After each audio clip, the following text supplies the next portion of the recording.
شادی کے لیے دینداری دیکھیں یا خوبصورتی؟ اگر لڑکی کا خاندان اچھا ہو، پیسے والے بھی ہوں، لڑکی بھی دیندار ہو، پردہ کرنے والی ہو اور حافظہ ہو، مگر خوبصورت نہ ہو، تو کیا اس سے شادی کرنی چاہیے یا نہیں؟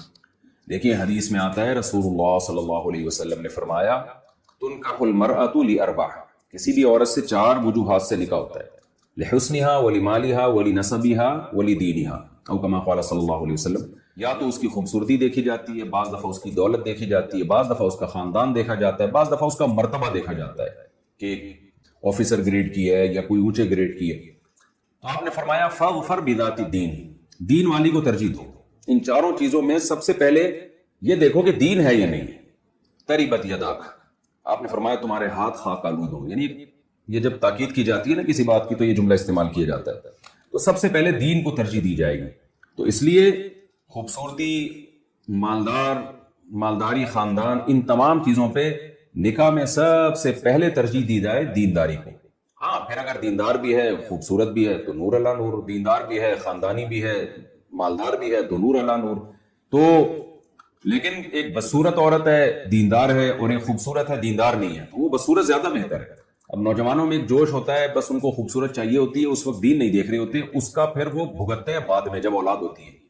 کیونکہ آج کل اولادیں جو ہے نا زیادہ تر ماؤں کو فالو کرتی ہیں، تو نہ اس کے اخلاق اچھے ہیں، نہ وہ نماز کی ہے، نہ وہ پردے کی ہے. پھر آگے بچیاں پیدا ہوتی ہیں، وہ بھی لبرل بن جاتی ہیں، وہ ادھورے لباس پہن رہی ہوتی ہیں. پھر باپ پریشان ہوتا ہے میری اولاد بن کیا رہی ہے؟ تو بھائی وہی بن رہی ہے جو آپ ان کی تربیت کے لیے جو وہاں لے کر آئے ہیں، تو وہی بن رہی ہے. تو اس لیے دین پہ کمپرومائز نہیں کرنا چاہیے. ہاں، یہ ایک الگ بات ہے کہ بعض دفعہ کوئی دیندار ہے لیکن اتنی زیادہ بدصورت ہے کہ اس کی طرف آپ کی طبیعت مائل ہی نہیں ہو رہی ہے، تو یہ بھی پھر بعض دفعہ گھریلو مسائل کا ذریعہ بن جاتی ہے یہ چیز. پھر مرد جو ہے ادھر ادھر توجہ جاتی ہے، بیوی کی طرف توجہ نہیں ہوتی اس کی، وہ حرام کی طرف جانے کا خطرہ ہوتا ہے، وہ محبت نہیں کر پاتا زوجہ سے، کیونکہ یہ چیزیں تو نیچرل ہیں.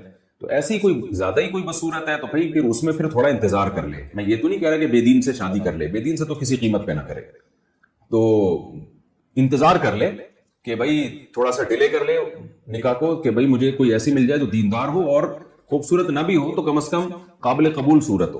تو ایسی صورت میں اس کو مؤخر کر دیا جائے. لیکن ہر صورت میں اتنی بات ذہن میں بٹھا لیں کہ دیندار کو ترجیح دینی چاہیے، اور اس زمانے میں تو بہت ضروری ہے.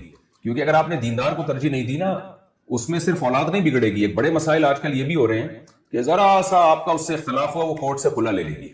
دیندار تو سوچے گی نا کہ بھئی شوہر طلاق دے گا تو نکاح ختم ہوگا، ورنہ ختم نہیں ہوتا. لیکن بے دین تھوڑی سوچتی ہے، وہ جائے گی کورٹ سے کھلا لے گی اور 18 سال تک بچوں کا خرچہ آپ سے لیتی رہے گی اور بچوں کو آپ کے خلاف دماغ بناتی رہے گی اور آپ کی ایسی کی تیسی ہو جائے گی.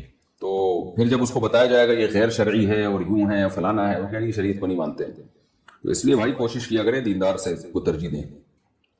ولیمہ کی دعوت قبول کرنا کتنا ضروری ہے؟ ولیمے کی دعوت قبول کرنا سنت ہے یا واجب ہے؟ بعض احادیث کے ظاہری الفاظ سے پتہ چلتا ہے کہ ولیمہ کی دعوت قبول کرنا واجب ہے. جیسے کہ حدیث میں آتا ہے کہ آپ صلی اللہ علیہ وسلم نے فرمایا جس نے ولیمے کی دعوت کو ٹھکرایا فقد عصا ابو القاسم، اس نے ابو القاسم یعنی نبی صلی اللہ علیہ وسلم کی نافرمانی کی. اور آپ صلی اللہ علیہ وسلم نے فرمایا کہ جب تمہیں ولیمے کی طرف بلایا جائے تو اس کی دعوت قبول کیا کرو. تو ان احادیث سے بعض فقہا کا قول یہ ہے کہ یہ واجب ہے، اگر آپ قبول نہیں کرتے گناہ گار ہوں گے. لیکن جمہور کے نزدیک یہ صرف تاکید کے لیے احادیث ہیں، کیونکہ اس سے صرف تاکید پیدا کرنا مقصد ہے، یہ وجوب پر محمول نہیں ہے. تو سنت مؤکدہ یا شدید درجے کی تاکید والی سنت مؤکدہ ہی کہتے ہیں اس کو. تو اگر کوئی آپ کا ریلیٹیو ہے، کوئی آپ کا قریبی ہے، وہ آپ کو ولیمے کی دعوت پہ بلاتا ہے، تو ان حدیث کے ظاہر کا تقاضا یہی ہے کہ اس کی دعوت کو قبول کر لینا چاہیے.